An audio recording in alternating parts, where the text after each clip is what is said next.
Agpack is the largest supplier of farm plastics in New Zealand. Over the past few years, they've taken steps to reduce the impact of used bale wrap on the environment. The company ventured into recycling in 2006, and that's given farmers a viable option for getting rid of the used bale wrap. The main issue is that there's 4,000 tonnes of silage wrap plastic used every year on farms. Most of that is just being burnt or buried on farms. And what we've been running for the last 4 years is a product stewardship scheme to pick up this plastic and have it recycled. If you burn the plastic, for every tonne of polyethylene you burn, you're putting 1.7 tonnes of CO2 equivalent up into the air. If you're burying it, well, it's just going to stay there forever. And it's not a sustainable option, and it's not good environmental practice.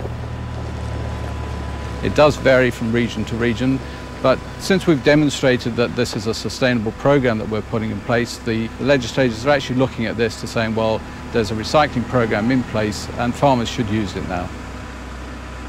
There's a user pays system. Farmers have the option of buying a recycling bin, which helps them to get more plastic into each liner, which means they have less cost of collections overall at the end of the day. They don't have to use the bin, they can just use these liners. They pack them up with waste plastic. This is an on-farm collection. They ring their local collector. He comes and picks up the plastic, brings it to a location like here at Taitapu, where we have our South Island baler.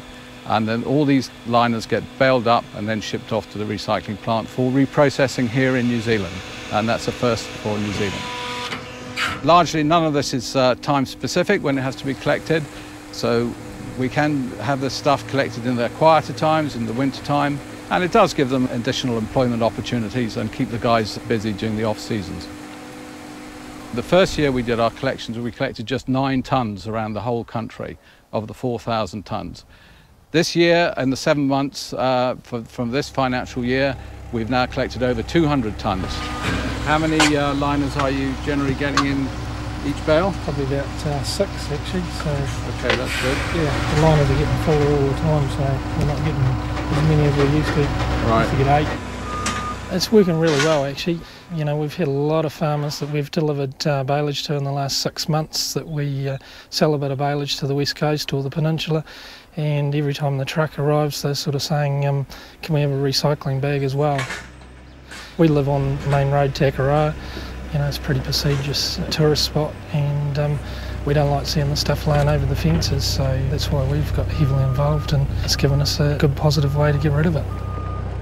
Yeah, the baler, well, you know, that's obviously, you know, the next big step to trying to get the stuff around the countryside the most economical way, and I can see the baler probably, you know, being sited around New Zealand in about 4 locations so that we can compact it, perhaps even on the west coast as it grows. Essentially, we're taking the bale, we're debaling it, so we're taking the wires off. Then we're putting that onto a conveyor belt that takes it up and sizes the material, basically shredding the material up. It then goes into a washing system, which is beating the product and smashing it about, submerging it, so that if there is any other contamination, for example, like PET, so if there is a Coke bottle in there, that's going to sink out of it. But obviously we want to try and minimise that. And when the guys are breaking the bales open, they're trying to take out those things at that point. It's then going through what we call a float sink tank into our drying system.